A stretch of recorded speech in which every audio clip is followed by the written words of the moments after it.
wabarakatuh. Bismillahirrahmanirrahim. Alhamdulillahirabbil alamin wa bihi nasta'in wa ala umuri dunya waddin. Wassalatu wassalamu ala asyrafil anbiya'i wal mursalin sayyidina wa maulana Muhammadin wa ala alihi wa sahbihi ajma'in, amma ba'd. Yang terhormat Bapak Minarto selaku Kepala SD Negeri Biron, yang kami hormati Bapak Ibu Guru serta staf SD Negeri Biron. Terlebih dahulu marilah kita panjatkan puja dan puji syukur kehadirat Allah Subhanahu wa taala yang telah melimpahkan rahmat, taufik serta hidayahnya kepada kita semua sehingga kita dapat mengikuti acara diseminasi budaya positif di sekolah pada tanggal 24 Oktober 2023 dalam keadaan sehat walafiat, tidak kurang suatu apapun. Salawat serta salam tidak lupa kita haturkan kepada junjungan kita Nabi Agung, Nabi besar, Nabi Muhammad Sallallahu Alaihi Wasallam. Ya qaulina Allahumma sholli ala Sayyidina Muhammad. Semoga kita semua diakui sebagai umat beliau dan mendapat syafaat beliau fi yaumil qiyamah. Amin. Allahumma amin. Bapak Ibu yang saya hormati, perkenankan saya sebagai pembawa acara untuk menyampaikan susunan acara pada siang hari ini. Acara yang pertama yaitu pembukaan, acara yang kedua yaitu sambutan kepala sekolah, acara yang ketiga yaitu inti diseminasi budaya positif, acara yang terakhir yaitu penutup. Acara yang pertama yaitu pembukaan. Marilah kita buka acara diseminasi budaya positif ini dengan Ummul Quran. Liridho illahi ta'ala wa bisyafaati Rasulillah sallallahu alaihi wasallam. Al-Fatihah. A'udzu billahi minasyaitonir rajim. Bismillahirrahmanirrahim. Alhamdulillahirabbil alamin. Arrahmanir rahim. Maliki yaumiddin. Iyyaka na'budu wa iyyaka nasta'in. Ihdinas siratal mustaqim. Siratal ladzina an'amta 'alaihim ghairil maghdubi 'alaihim waladdallin. Rabbi ighfirli wa liwalidayya wa lil mu'minina amin. Terima kasih. Semoga dengan bacaan Ummul Quran tersebut menjadikan acara pada siang hari ini dapat berjalan lancar tanpa halangan suatu apapun. Untuk acara selanjutnya yaitu sambutan kepala sekolah. Kepada beliau Bapak Minarto SPDSD kami persilahkan.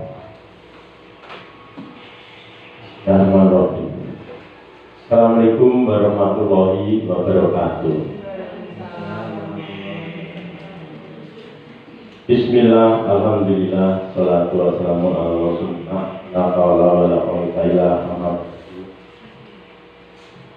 Yang terhormat Bapak Ibu guru dan karyawan SD Biron serta Bu Pida sebagai guru penggerak yang melaksanakan diseminasi sebagai aksi nyata modul 14 budaya positif.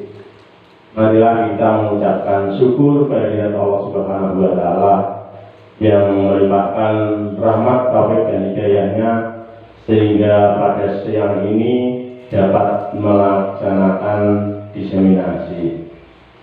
Kemudian selawat dan salam diaturkan pada beliau Nabi Muhammad SAW yang senantiasa kita tunggu salamnya di akhir.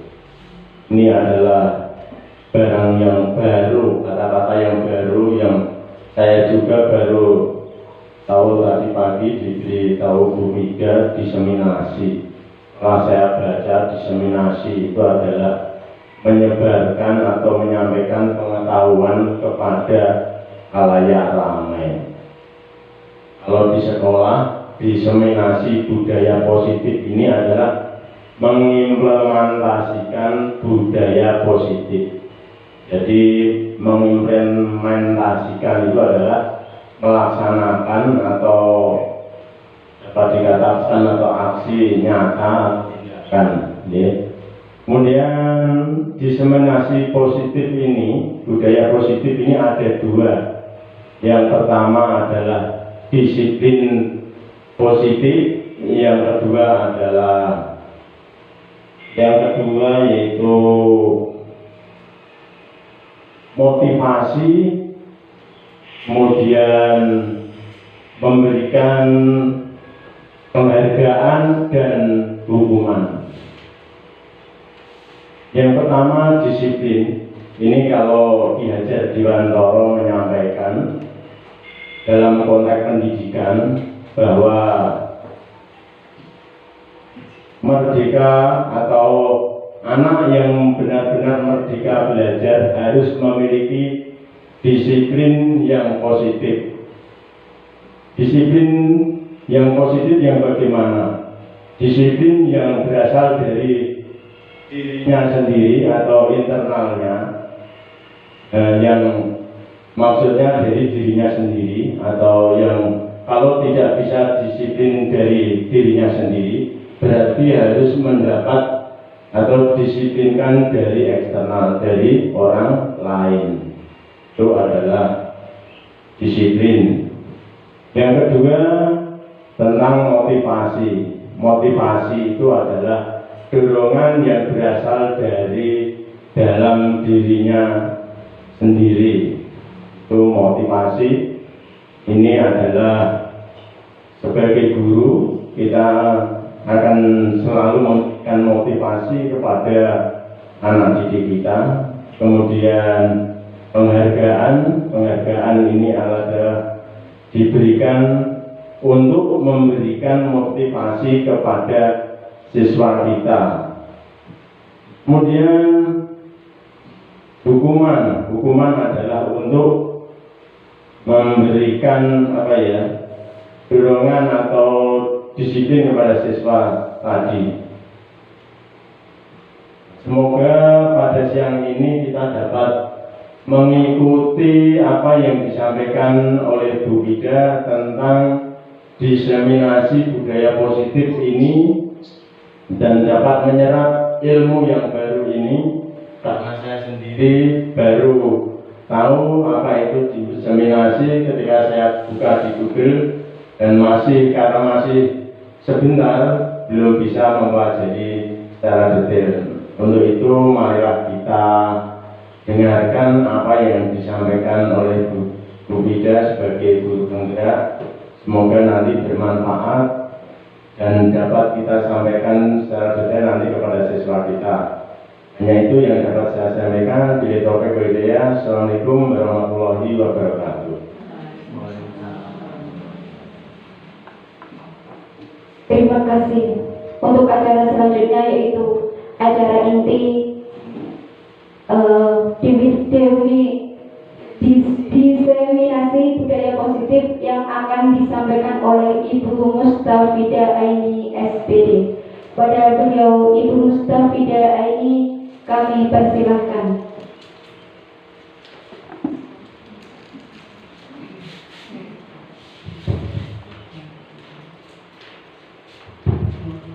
Assalamualaikum warahmatullahi wabarakatuh. Alhamdulillahirabbil alamin wa bihi nasta'inu ala umuri dunya waddin. Wassalatu wassalamu ala asrofil anbiya'i wal mursalin sayyidina wa maulana Muhammadin wa ala alihi wa sahbihi ajmain, amma ba'du. Yang terhormat Bapak Kepala SD Negeri Wilur Bapak Aminarto SPD SD, yang kami hormati Bapak Ibu Guru baik TK maupun SD di Desa Wiron yang berbahagia. Alhamdulillah, puji syukur kita panjatkan kehadirat Allah Subhanahu wa taala karena pada siang hari ini kita dapat berkumpul di sini dalam rangka mengikuti acara diseminasi budaya positif sebagai salah satu pemenuhan tugas dari pendidikan guru penggerak yang telah saya ikuti ya Bapak Ibu ya.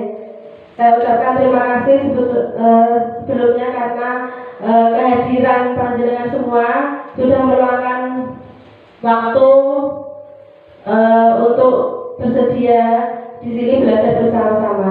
Kemudian salawat dan salam semoga tercurah kepada Nabi Muhammad SAW.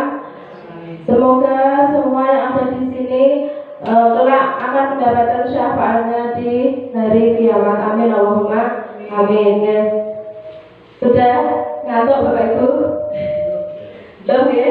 Masih semangat? Semangat. Nanti kalau saya bilang smart teacher itu kan guru cerdas ya.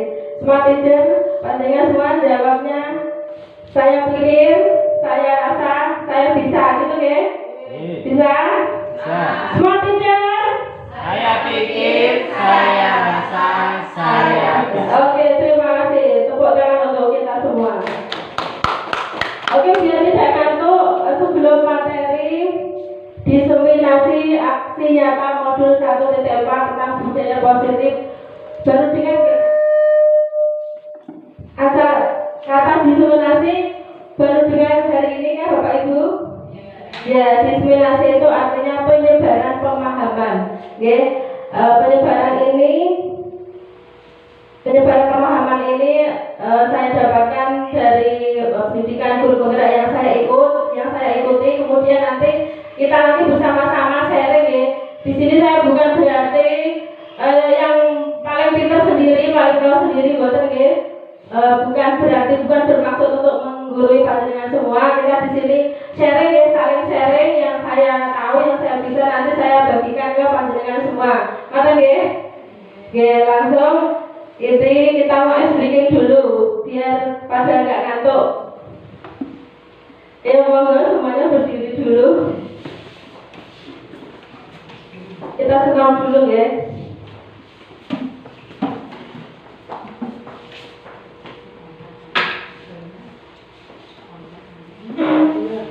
Senam kita sharing. Ya. Ya, ikuti gerakannya seperti ini.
budaya positif.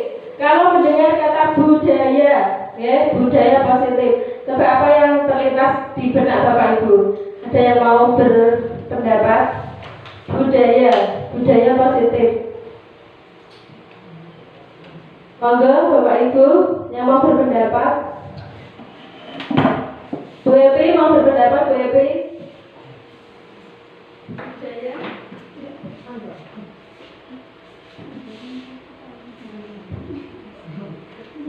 Pak Amir, monggo Pak.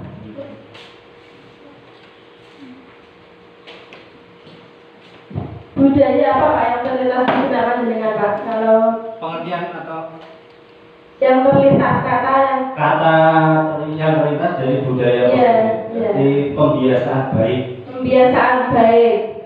Ada yang mau berpendapat lagi? Ya, terima kasih Pak Amir. Jawabannya luar biasa ya. Budaya positif itu pembiasaan yang positif yang baik. Untuk budaya positif ini ada beberapa konsep inti yang mencakup di dalamnya, yaitu perubahan paradigma belajar, kemudian disiplin positif, nilai-nilai kebajikan, kebutuhan dasar manusia, motivasi perilaku manusia, posisi kontrol guru, keyakinan kelas, dan segitiga restitusi. Lumayan banyak nih Bapak Ibu. Untuk mengefisiensikan waktu, langsung saja ya. Langsung saja. Pembelajaran dengan paradigma baru. Bapak Ibu, selama ini panjenengan semua itu telah melaksanakan kegiatan pembelajaran ya. Menurut panjenengan semua yang sudah jenengan lakukan selama ini itu pembelajarannya yang berpusat pada guru atau berpusat pada siswa? Coba ada yang mau berpendapat? Pembelajaran ada dua ya, berpusat pada guru dan berpusat pada siswa. Bu Karti mau berpendapat? Kalau zaman dahulu berpusat pada guru, tapi kalau sekarang sudah kurikulum merdeka berpusat pada siswa. Jadi oriented student atau student oriented. Student center gitu ya. Student center lebih khususnya student oriented, yaitu berkebutuhan pada siswa. Oke, terima kasih. Beri aplaus pada Bu Parti. Pembelajaran kalau zaman dulu itu kan kebanyakan pembelajaran berpusat pada guru, di mana guru itu lebih banyak mengajar, memberikan materi kepada siswa. Itu yang namanya pembelajaran yang berpusat pada guru. Jadi anak-anak itu tinggal duduk, dia mendengarkan, menerima materi pelajaran dari Bapak Ibu guru. Itu paradigma lama nih Bapak Ibu. Semoga kita semua yang di sini tidak lagi memakai paradigma lama dalam mengajar ya. Sekarang ada paradigma yang baru dan kita harus beralih ya dari paradigma lama menuju paradigma yang baru.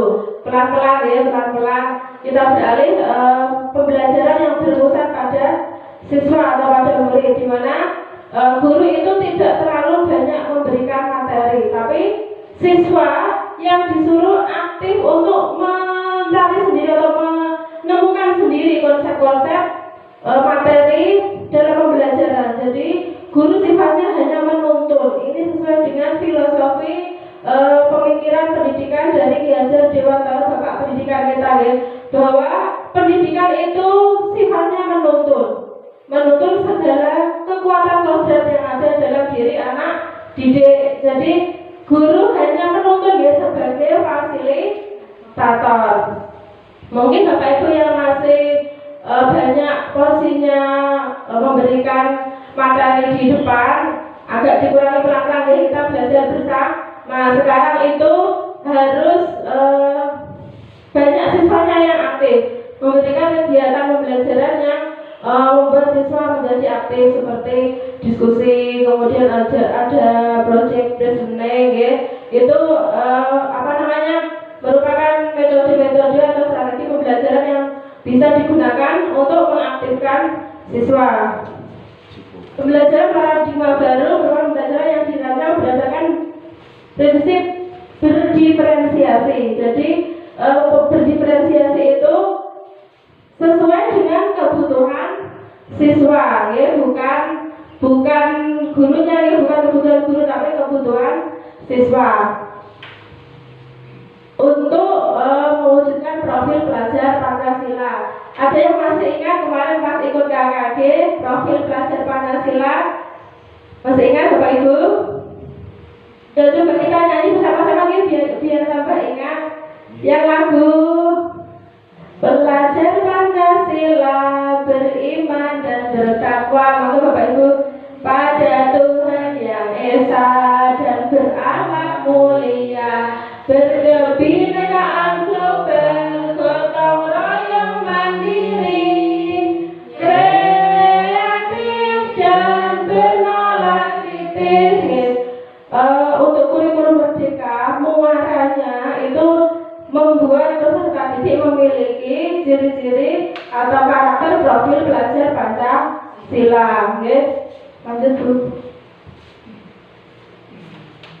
Kemudian miskonsepsi tentang teori kontrol. Nah, miskonsepsi itu apa? Kesalahpahaman dalam hal berpikir. Dulu kita menganggap guru itu yang mengontrol murid, ya. Berpikir seperti itu, pola pikir seperti itu sebenarnya salah, ya. Itu diluruskan oleh ahli psikologi Dr. William Glasser bahwa pada dasarnya kita tidak dapat memaksa murid untuk berbuat sesuatu jika murid tersebut memilih untuk tidak melakukannya, ya. Jadi kita itu misalnya murid kita menuruti kemauan kita itu belum tentu dia apa? Ya, maksudnya kan kalau misalnya di sekolah itu kan guru kan bisa mengontrol murid, ya. Persepsi yang dulu, tapi persepsi yang sekarang yang harus kita ubah bahwa siswa itu kalau misalnya menuruti keinginan guru itu belum tentu dia berasal dari dalam dirinya sendiri, ya. Bisa jadi karena mungkin takut dia pakai, misalnya dihukum atau diberikan sanksi atau seperti apa. Nah, bukan seperti itu, ya. Jadi pada dasarnya kita itu tidak bisa memaksa siapapun, ya. Tidak bisa memaksa murid kita.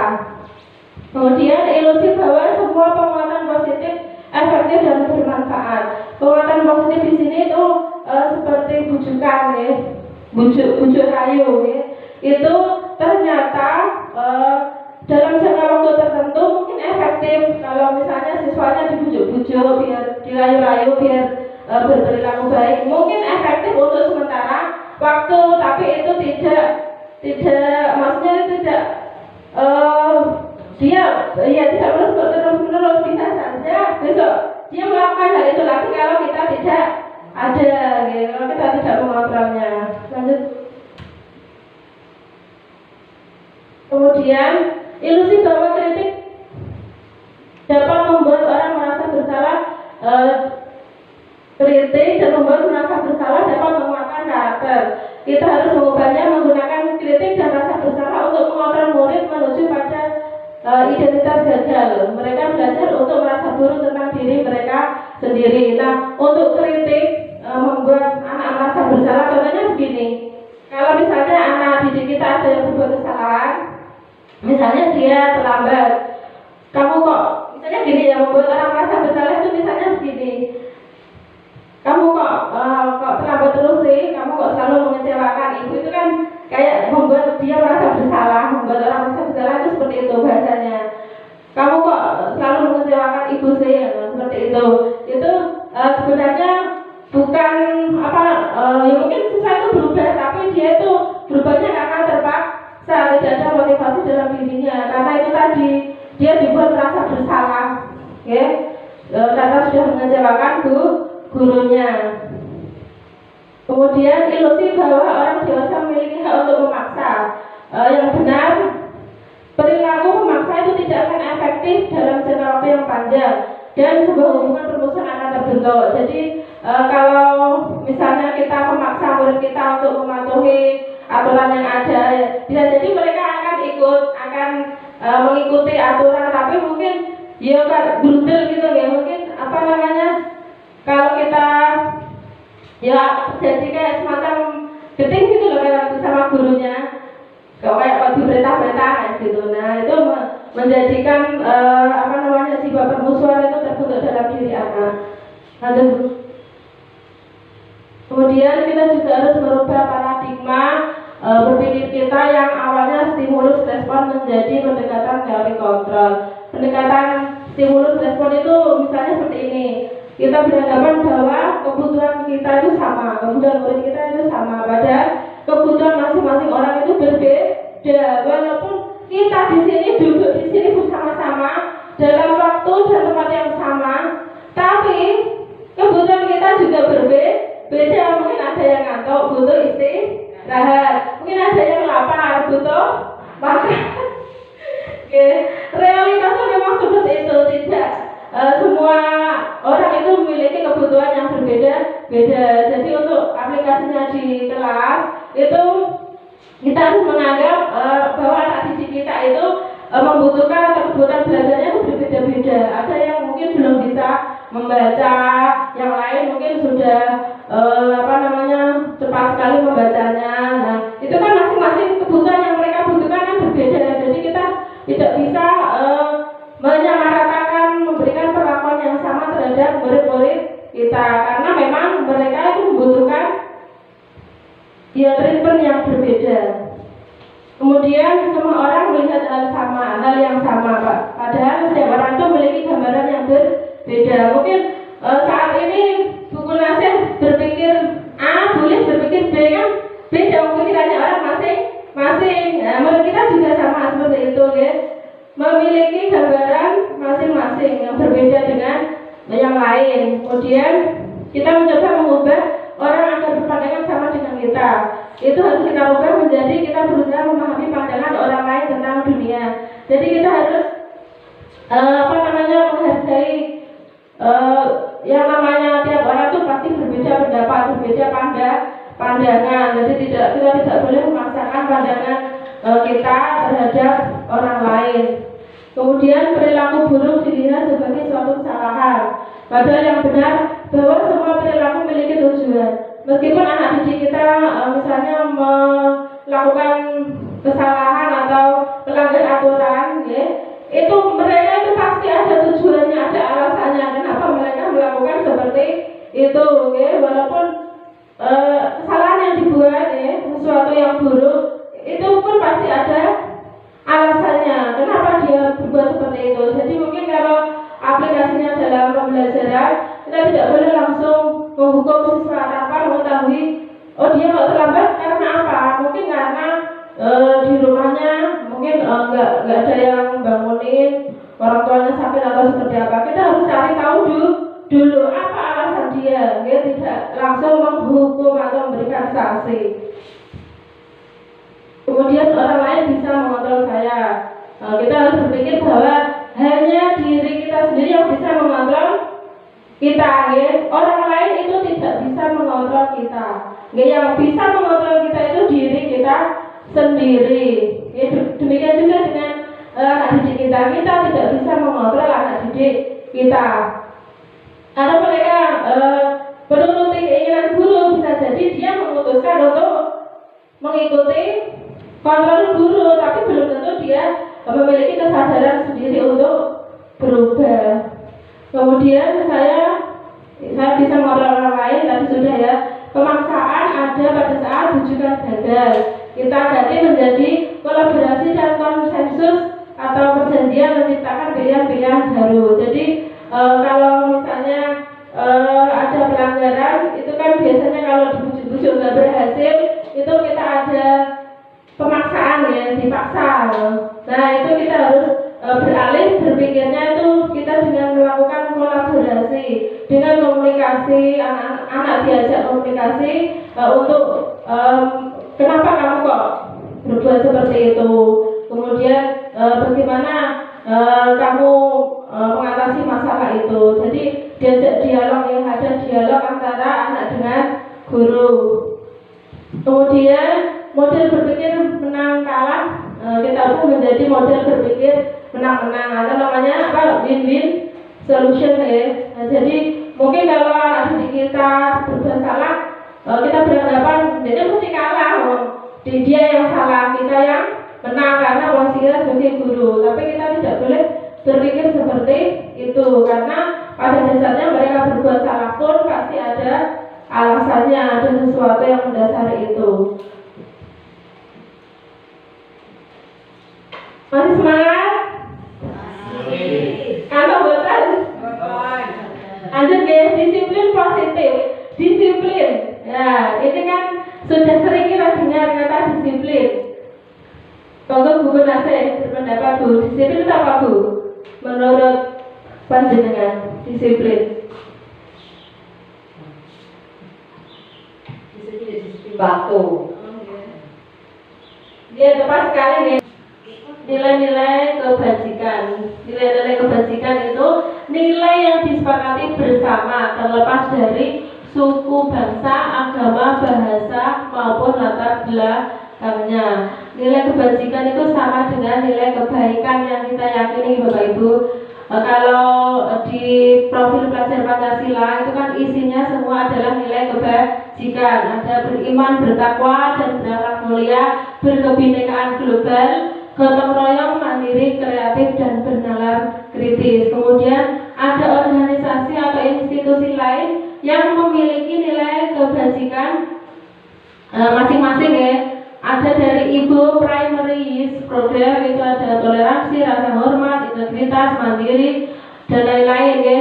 Kemudian dari keterampilan hidup atau life skill itu ada nilai kebajikannya, dapat dipercaya, lurus hati, pendengar yang aktif, tidak merendahkan orang lain, memberikan yang terbaik dari diri. Kebutuhan dasar manusia. Kebutuhan dasar manusia yaitu segala sesuatu yang kita lakukan untuk mendapatkan apa yang kita inginkan. Jadi segala sesuatu tindakan yang kita lakukan itu biasanya kan untuk memenuhi kebutuhan dasar kita, kebutuhan dasar manusia, agar kebutuhan dasar terpenuhi dengan baik. Ada 5 kebutuhan dasar manusia. Yang pertama yaitu bertahan hidup, kemudian kasih sayang dan rasa diterima, penguasaan, kebebasan, dan kesenangan.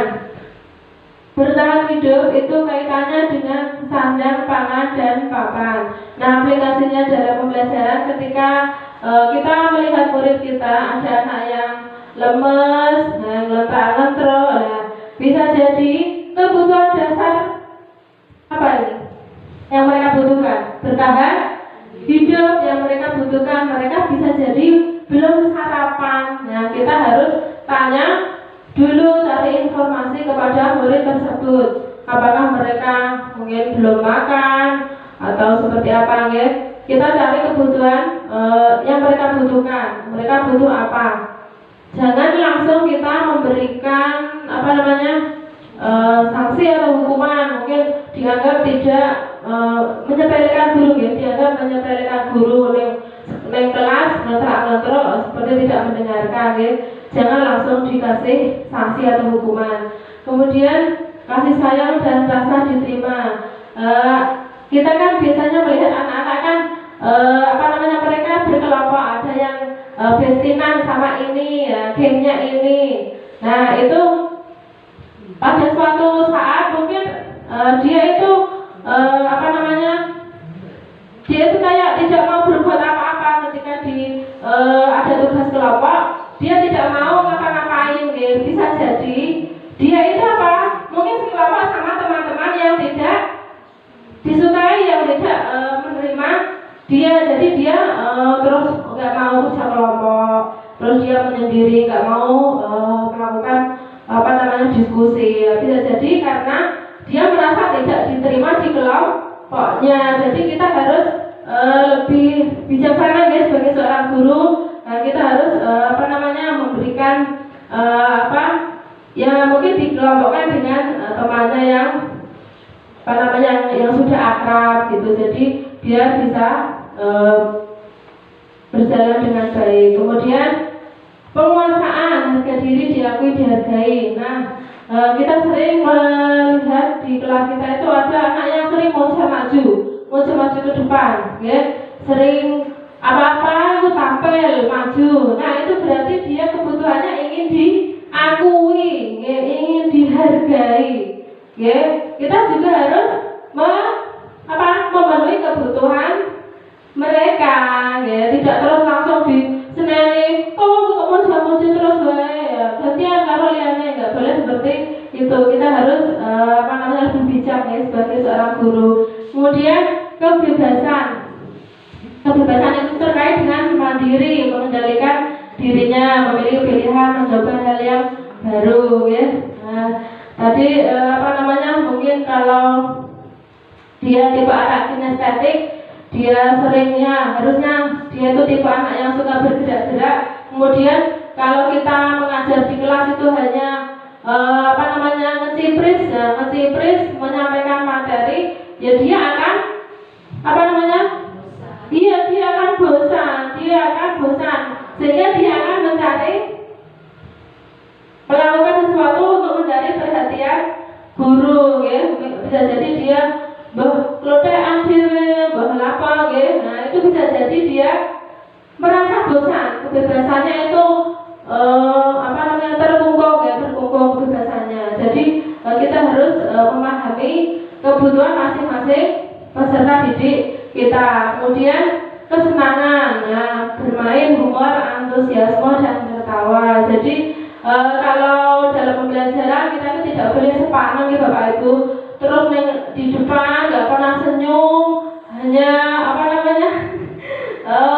berikan materi terus dari awal sampai akhir, ya. Menurut saya, ya, ngantuk, ya, bosen, ya. Padahal anak-anak itu suka kalau dikasih permainan, mereka itu senang gitu loh kalau diajak, ya, tebak-tebakan, senang atau apa yang membuat mereka bisa tertawa. Motivasi perilaku manusia. Ada dua nih Bapak Ibu, motivasi intrinsik itu yang berasal dari dalam, kemudian motivasi ekstrinsik itu berasal dari luar dirinya. Ada iming-iming penghargaan dan ada hukuman. Ada hukuman atau menghindari ketidaknyamanan, ya. Bisa jadi anak mungkin misalnya anak berbuat kesalahan, dia tidak memakai atribut lengkap ketika hari Senin, ya. Bisa jadi itu bisa jadi dia terus berubah, kan, dihukum, misalnya dihukum hari Senin itu nggak pakai atribut, dihukum terus berubah, tapi berubahnya belum tentu itu dia berubah dari dalam dirinya sendiri. Bisa jadi karena takut dihukum Bapak Ibu gurunya, ya. Bisa jadi takut. Kita kan tidak tahu hati masing-masing anak, kan kita tidak tahu. Nah, ini perbedaan hukuman, konsekuensi, dan restitusi. Kalau hukuman dan konsekuensi itu kan sudah sering kita dengar, ya Bapak Ibu. Tapi kalau restitusi itu merupakan hal yang baru. Tapi sebenarnya kalau dalam ilmu psikologi, kalau guru BK mungkin itu sudah biasa. Tapi karena kita tidak memiliki background psikolog, ya, jadi itu merupakan hal yang baru bagi kita. Tapi juga kita harus mengetahui atau memahami perbedaannya apa hukuman, konsekuensi, dan restitusi. Kalau hukuman itu biasanya ciri-cirinya tidak terencana, tiba-tiba, ya. Kalau anak melakukan kesalahan langsung dikasih hukuman. Kalau harus mengelilingi lapangan sebanyak 7 kali, ya. Itu kan mereka tidak tahu kalau mau dihukum seperti itu namanya hukuman. Kemudian bersifat satu arah, jadi dari guru ke siswa hanya mengikuti instruksi dari guru, tidak bisa melawan. Kemudian berupa hukuman fisik atau psikis, atau hukuman verbal dari kata-kata yang menyakitkan. Kemudian konsekuensi, kalau konsekuensi itu dia lebih terencana, atau karena disepakati sudah ada aturan. Kalau di sekolah kita kan ada peraturan, ya. Peraturannya seperti ini, sanksinya kalau melanggar seperti ini. Jadi kalau misalnya anak melanggar ini, ya harus melakukan ini, itu namanya konsekuensi. Murid tetap dibuat tidak nyaman walaupun murid tahu mereka hukumannya itu, karena biasanya kan peraturan tertulis ya. Biasanya kan tertulis, jadi mereka tahu, tapi tetap mereka merasa tidak nyaman kalau dihukum. Kemudian sikap guru selalu memonitor murid. Kalau restitusi itu proses menciptakan kondisi bagi murid untuk memperbaiki kesalahan. Ada proses kolaboratif, jadi guru dan siswa itu saling kolaborasi ya. Diskusi, komunikasi yang positif, membahas tentang kesalahannya. Jadi mereka tidak langsung dimarahi, dus enggak, terlalu dukung enggak, tapi diajak komunikasi dulu secara baik-baik. Kenapa kalau kamu melakukan seperti itu, alasannya apa, kemudian bagaimana kira-kira untuk memperbaiki kesalahanmu itu. Jadi diajak diskusi biar anak tanggung jawab terhadap kesalahannya. 5 posisi kontrol guru. Ada penghukum, pembuat rasa bersalah sebagai teman, pemantau, dan manajer. Next. Nah, ini contoh aplikasi 5 posisi kontrol guru dalam sebuah kasus. Nanti dengan memahami kasus ini, nanti panjenengan semua akan dapat membedakan mana yang posisinya sebagai penghukum, mana yang posisi kontrolnya sebagai teman, atau sebagai pemantau, atau manajer. Nah, untuk penghukum biasanya kata-katanya seperti ini. Dia langsung memberikan hukuman. Misalnya ada anak berbuat kesalahan, lalu dia ngomong hormat pada bendera selama 1 jam. Nah, itu kan dia tuh berarti posisinya sebagai penghukum. Kalau misalnya sebagai teman, guru itu akan berkata seperti ini. Ayo dong, ikuti aturan sekolah. Tolong bantu bapak atau ibu kali ini saja. Lain kali jangan berbuat seperti ini lagi ya. Jadi dia tuh posisinya itu lebih seperti teman ya, mudah memaafkan kesalahan anak. Oh, diulangi ya saya. Nah, kayak gitu. Biasanya akan kan seringnya apa? Sebagai apa? Penghukum, teman, atau pembuat rasa bersalah, atau pemantau, atau manajer? Teman. Ya. Kalau pembuat rasa bersalah itu biasanya seperti ini. Kamu selalu mengecewakan bapak atau ibu. Berapa kali sih kamu sudah diberitahu bapak ibu, tapi masih seperti ini saja? Kamu telah mengecewakan bapak atau ibu. Itu biasanya dia memposisikan diri sebagai pembuat rasa bersalah. Kemudian pemantau. Kamu sudah melanggar aturan di sekolah. Kamu tahu kan konsekuensinya setelah upacara kamu beri atribut di koperasi. Jadi pemantau itu dia tuh lebih ada aturan, ya konsekuensinya ya ini. Jadi seperti itu, ya. Memberikan hukuman sesuai dengan aturan, itu namanya pemantau. Kemudian yang posisi paling bagus ya, posisi paling bagus itu sebagai manajer. Seperti apa? Ya kita ada komunikasi dulu dengan anak. Ada apakah kamu tahu salahmu, ditanya baik-baik. Nah, terus kemudian kira-kira bagaimana kamu memperbaiki kesalahanmu? Nah, biasanya kalau kita selama ini di sekolah atau di kelas, itu paling banyak apa bapak ibu yang dipakai posisi kontrol apa? Teman, terus apa lagi? Bisa lebih dari satu ya. Kadang bisa jadi teman, kadang pemantau. Nah, karena aturannya seperti ini, kamu sudah melanggar harus melakukan ini. Seperti itu namanya pemantau. Oke. Nah, ini ada pertanyaan. Coba nanti kita analisis. Panjenengan semua sudah paham belum? Lanjut. Nah, ini posisi kontrol. Apakah aku ketika guru mengucapkan seperti ini, saya kecewa sekali dengan kamu, berarti sebagai apa bapak ibu? Posisi kontrolnya apa berarti? Pembuat rasa bersalah, betul. Kemudian apa rencanamu untuk menyelesaikan masalah ini? Coba apa kira-kira? Pembuat rasa bersalah, pemantau, atau apa? Bapak Amin? Manajer, betul sekali. Ya. Kemudian lanjut.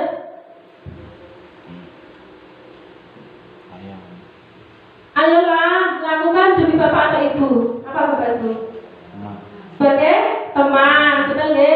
Kamu tidak akan mendapat nilai jika tidak mengerjakan tugas. Apa berarti? Ada aturan, ada konsekuensi, berarti apa itu namanya? Pemantau. Ya, paham ya bedanya 5 posisi kontrol. Lanjut.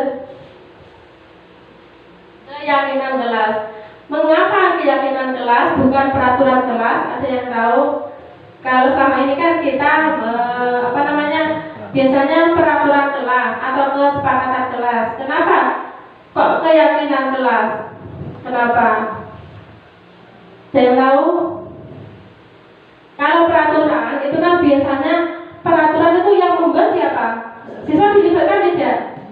Tidak. Jadi satu pihak dari sekolah, ya siswa mau tidak mau itu melakukan, ya. Tapi kalau keyakinan itu siswa dilibatkan dalam membuat keyakinan di kelas. Jadi nanti Bapak Ibu bisa membuat keyakinan kelas di kelasnya masing-masing, nilai-nilai apa yang akan dibangun di kelas itu. Lanjut. Pembentukan keyakinan kelas biasanya itu berisi nilai-nilai kebajikan. Dia itu bersifat umum atau universal. Kemudian dibuat dalam pernyataan positif. Sedikit saja biar mudah diingat. Kemudian semua warga kelas atau sekolah dilibatkan. Jadi untuk membuat keyakinan kelas itu anak-anak nanti dilibatkan, ya. Seperti kita praktek kemarin diskusi ada itu loh Bapak Ibu, kertas kecil-kecil warna-warni itu bisa dipakai. Sesederhana itu membuatnya, ya. Nanti anak-anak silakan membuat keyakinan apa yang kamu yakini. Misalnya ada yang menulis kejujuran, terus tanggung jawab, saling menghormati. Nah, itu nanti terus ditempel di depan papan tulis. Kemudian nanti itu disepakati bersama antara siswa dengan guru. Jadi itu nanti kalau siswa berbuat kesalahan itu kita tanya lagi, keyakinan kelas kita kan seperti ini, kenapa kamu nggak melanggar? Kamu melanggar keyakinan yang mana? Seperti itu. Nah, ini segitiga restitusi. Segitiga restitusi adalah suatu proses dialog yang dijalankan oleh guru agar dapat menghasilkan murid yang mandiri dan bertanggung jawab. Jadi ini kalau dalam menangani masalah murid atau murid yang bermasalah, itu kita melakukan segitiga restitusi. Caranya bagaimana? Yang pertama itu dengan menstabilkan identitas dulu. Kita distabilkan emosinya dulu. Kemudian validasi tindakan yang salah. Kemudian yang terakhir itu menanyakan keyakinan. Menstabilkan identitas itu biasanya seperti ini, kata-katanya. Berbuat salah itu wajar. Kita beritahu siswa dulu. Oh, berbuat salah itu wajar karena manusia itu tempatnya salah dan lupa. Tidak ada manusia yang sempurna. Bapak atau Ibu juga pernah melakukan kesalahan. Bapak atau Ibu tidak mau mencari tahu siapa yang salah, siapa yang benar, tapi ingin mencari solusi dari permasalahan ini. Kemudian kamu berhak merasa seperti itu. Jadi kita stabilkan dulu emosinya anak, biar kalau anak masih dalam emosi, kita beri masukan kan tidak akan diterima, akan mental. Jadi kita stabilkan dulu emosinya dengan memberikan kata-kata seperti itu. Kayak bisik. Yang berbuat kesalahan itu sesuatu yang wajar, yang manusiawi, ya, seperti itu. Itu tahap awalnya. Kemudian tahap keduanya itu validasi tindakan yang salah. Nah, sebagai seorang guru kita bisa berbicara seperti ini. Kamu pasti punya alasan kan mengapa kamu melakukan hal itu. Padahal kamu bisa melakukan yang lebih buruk daripada itu, tapi kamu tidak melakukannya, misalnya seperti itu. Kemudian kamu patut bangga karena kamu melindungi sesuatu yang penting bagi dirimu. Kamu melakukannya karena mempertahankan sesuatu yang penting bagimu. Jadi kita memvalidasi tindakan yang salah. Jadi kita kan berprinsip semua orang yang melakukan sesuatu itu demi memenuhi kebutuhannya. Bisa jadi mereka berbuat kesalahan itu juga ada kebutuhan mereka yang belum terpenuhi. Jadi kita validasi kesalahannya dulu. Lanjut. Kemudian menanyakan keyakinan. Nah, ini terkait dengan prinsip teori kontrol bahwa pada dasarnya kita termotivasi secara intrinsik. Nah, kita tanyakan kembali apa keyakinan kelas kita, nilai-nilai apa yang sudah disepakati bersama. Kemudian seperti apa gambaran sebuah kelas yang ideal menurut kamu? Kamu ingin menjadi orang yang seperti apa? Jadi kita kembalikan ke anak. Kamu tadi melakukan seperti ini berarti melanggar keyakinan kelas kita yang seperti apa? Kamu pengen jadi orang yang seperti apa? Jadi anak itu dia tidak merasa dia itu gagal, tapi dia menjadi anak yang bertanggung jawab dengan kesalahannya. Dia mau memperbaikinya. Terima kasih Bapak Ibu. Sudah selesai ya? Oke, mungkin ada yang mau bertanya atau kita, karena waktunya masih 10 menit ya Bapak Ibu. Speaking lagi ya. Sekali lagi ya speakingnya.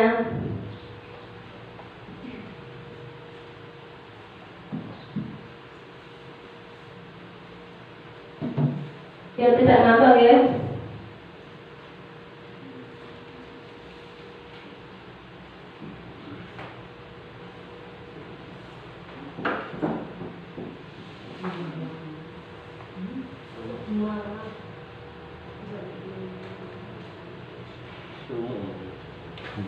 Itu mboten muter. Pasti mboten muter ya. Mungkin kadang muter kadang mboten.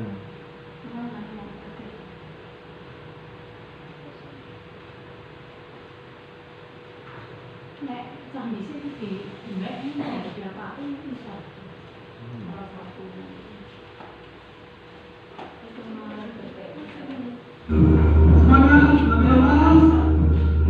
Ya, sekali lagi berdiri. Setelah ini selesai ya Bapak Ibu.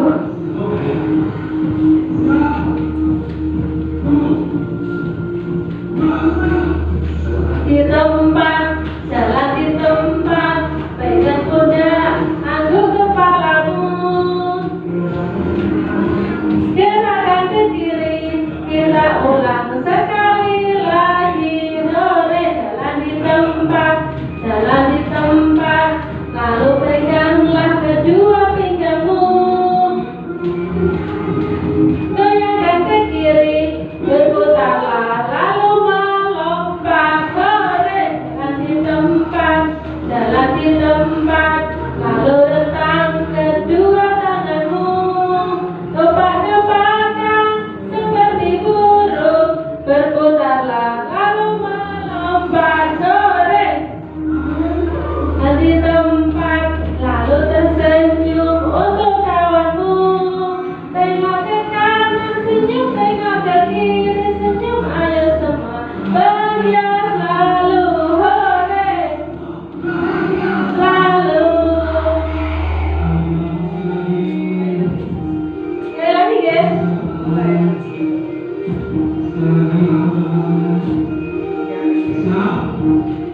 Ya, sekali lagi.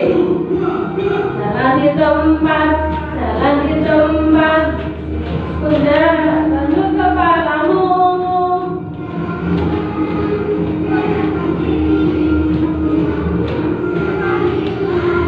Sore, jalan di tempat, jalan di tempat, lalu peganglah kedua pinggangmu. Goyangkan ke kanan, goyangkan ke kiri, kita sekali berputarlah, lalu melompat. Jalan di tempat, jalan di tempat, lalu rentangkan kedua tanganmu. Gepak-gepakan seperti burung, berputarlah, lalu melompat. Hore, lalu tersenyum untuk kawanmu. Tengok ke kanan, senyum, tengok ke kiri, senyum, ayo semua bahagia selalu. Oke, tepuk tangan. Ya, monggo. Dicoba Bapak Ibu. Gimana teman-teman? Masih ada 7 menit. Mungkin ada yang mau bertanya Bapak Ibu, masih ada 7 menit. 6 menit ya, 6 menit. Saya mau didiskusikan mungkin barangkali. Ini saya putarkan contoh pelaksanaan segitiga restitusi mawon ya. Contoh yang sudah saya lakukan di kelas ketika ada anak yang melakukan kesalahan. Ini contohnya seperti ini prakteknya.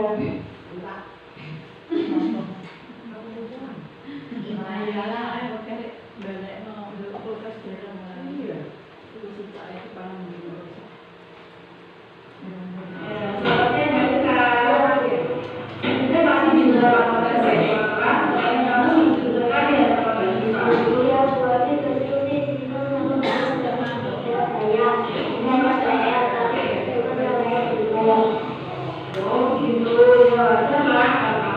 Ini kasusnya ada siswa yang bertengkar marah-marah sama temannya. Kemudian saya mencoba melakukan segitiga restitusi.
Segitiga restitusi itu tadi apa tahapnya itu yang pertama tadi Bu tadi apa? Yang pertama tahapnya kita menstabilkan identitas dulu. Ya, setelah itu baru kita validasi tindakan yang salah. Kemudian yang ketiga itu apa? Menanyakan keyakinan kelas. Nah ini untuk yang kasus kedua.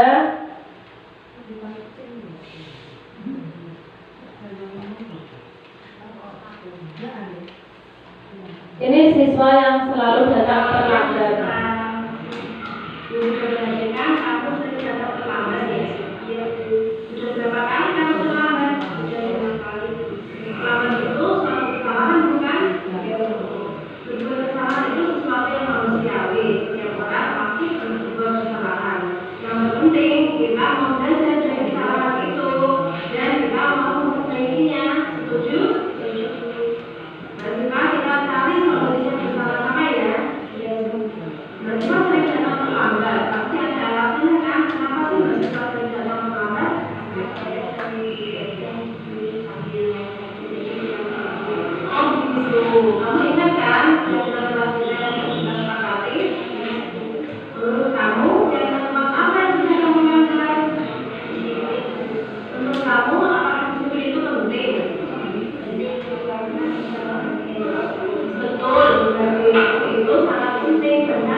Demikian Bapak Ibu, itu tadi contoh penerapan segitiga restitusi ketika ada siswa yang melakukan pelanggaran atau berbuat kesalahan.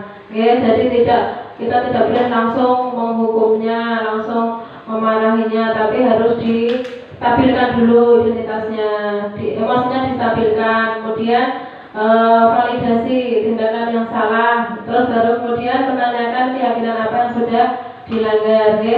Demikian Bapak Ibu yang dapat saya sampaikan, semoga bermanfaat. Amin Allahumma amin. Sebelum saya tutup, izinkan saya berpaton terlebih dahulu, oke? Nanti jenengan cukup menjawab cakep. Jalan-jalan ke Kota Pati. Jangan lupa nasi gandulnya.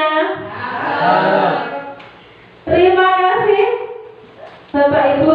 Hari ini kita lanjutkan diskusi untuk selanjutnya. Ya, terima kasih. Saya akhiri. Wassalamualaikum warahmatullahi wabarakatuh.